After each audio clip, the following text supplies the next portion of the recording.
Nigeria's new Minister for Defense, General Christopher Musa, retired, has taken a firm stand against negotiating with armed bandits. According to him, it is a no-no to negotiation. If you negotiate with them, they will never abide by it. It is just a momentary tactic. What they do is to try to buy time and acquire more arms, and then they will come out again. We have seen it repeatedly.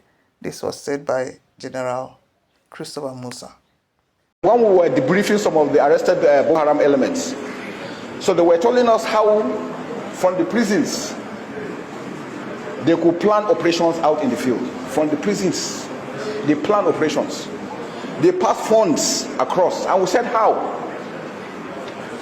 They use some of the warders from there. We don't say all of them are bad, but they use some of them. They use their accounts to transfer money. And the deal is anybody's account who money is transferred to, they share 50-50. Fellow Nigerians, this is how bad the situation is. People are willing to be part of it just to make extra money. Prison warders that are supposed to guard the prison and keep the terrorists locked up and are the ones who are helping to fund the terrorism. Will not react. And I do not want to hear that I was not giving any command. As long as you are deployed, your task is to secure your community. You are all aware on what condition you are supposed to shoot at the enemy. When your life is at stake and you have no other means of protecting yourself, you are allowed to fire. When your colleague's life is at stake and there's no way you can stop, you are allowed to fire. And when the community or any infrastructure you are protecting is being destroyed and you have no other means of stopping them, you are allowed to fire. So do not be afraid to take out any criminal or any enemy that is destroying or is doing any acts of killing. Is that clear? Yes, sir. But like I've told you, the communities you are protecting must know that you are there to protect them, not to go there and infringe on their human rights. I'm going to hold every commander, from the sector commander to the company commander to the platoon commander to the section commanders responsible. If anything happens within your AOR and you do nothing, you will be court-martialed. That I guarantee you. But again, our policy is to reward hard work and punish indolence. When you do well, we'll commend you, we'll give you awards, and then we'll take care of you the more. You will be promoted. Is that clear? With the new concept, all armed forces personnel will be withdrawn from within the towns and will go out into the bushes. All checkpoints to be...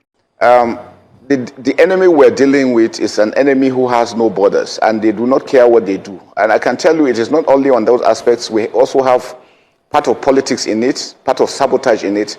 There are certain individuals that feel if they do this, they will make the country ungovernable or make it seem as if nothing is being done, and that's why they want to do everything. People are discussing with even the terrorists to make sure that they continue pushing their agenda to make Nigeria look as if it is unsafe. I can assure you that Nigeria is safe and Nigeria will continue to be safe. I'm sure you've seen the statistics of those, how a lot of foreigners and Nigerians that came in for the holiday having confidence that security is returning into Nigeria. We will continue to do that. They were not captured, they surrendered because we were able to put in measures to ensure that we deny them a lot of things, especially the oxygen, like I mentioned, getting phones, getting food and all these things. And so a lot of them felt, and we gave them the window that if you come out, we'll take you in. And what we did is that anytime they came out, the first thing we did is that we were working together with the state government, working with the DSS, with the police and the NIA. They were being profiled. Those ones that are really active members are kept at a side, while those, what we realize again is that not everyone that was part of it is a terrorist. Some of them were conscripted, some of them were forced, some were enslaved. So we're able to separate those aspects. And you know, I mentioned that over 120 surrendered. Out of this number, over 60,000 were children. Now, what were the terrorists doing? In the past, they used to capture communities and then force men, especially adults, to join them, whether they like it or not. If you refuse, they behead you. So you had no choice. But now that it became difficult, that they don't have any territory, they don't have a means of doing that, they now decided to start impregnating the women. And what they do is that if a woman gives birth, when she's 4 months after giving birth, they impregnate her again to have. They were trying to produce a new set of terrorists.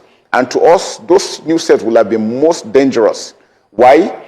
Because we know for humans, any society that you grow in, What you see is what you think that is normal. Now, those guys, those kids growing up in a society where killing is rampant, beheading, and all sorts of inhuman activities, they will not have empathy. They will not have sympathy for anything. And that's why we're happy that over 60,000 have surrendered. And they are. So we have women, the elderly, and these children that have been kept outside. Those main actors are going through the eradication, and investigation is ongoing. Those ones found to be culpable will be tried. And I'm sure you know that the Attorney General has been prosecuting them of recent. We're taking those of them that were found to be free, taking them to Operation Safe Corridor in Gombe, where they are being de-radicalized, and then giving skills, because we understand that poverty, unemployment, hunger, illiteracy, these are aspects that also aggravate this issue. So we must address them. And that's why it's important for us to have a final solution. I always go back to this: good governance. Our local governments must work well. Our governors must work well. We must have infrastructure. We must have food. We must have schools so that we remove illiteracy, because part of this issue is with illiteracy. I mean, some of them are being told that if a soldier kills you, you are going to paradise. And if you kill a soldier, you have blessing. So you see those worked ideas, which is not religious, it's not Islamic, it's not Christian. Evil people have taken advantage of that and using them. And what we also realize is that their commanders are living larger than life across the border, because they are surviving around the no man's land between Nigeria and these other neighboring countries. So that's why I always insist that it's important that we work together with these countries. We don't want them to leave ECOWAS. We want them to remain in ECOWAS so that we can continue to work. Whether those countries want their own kind of governance, it is left for them. But it's important that we work together. This is serious. Did you hear the part where he said not all the bandits are criminals? And then how they raid villages and carry women and impregnate them to breed to give birth to new category, new breed of terrorists that could even be more dangerous than what we have now. Man, this security is so complicated that only a man like General Christopher Musa, honest and committed and uncompromised, can fight this fight. Please let us back him up in prayers, and anyhow we can support. May God help Nigeria.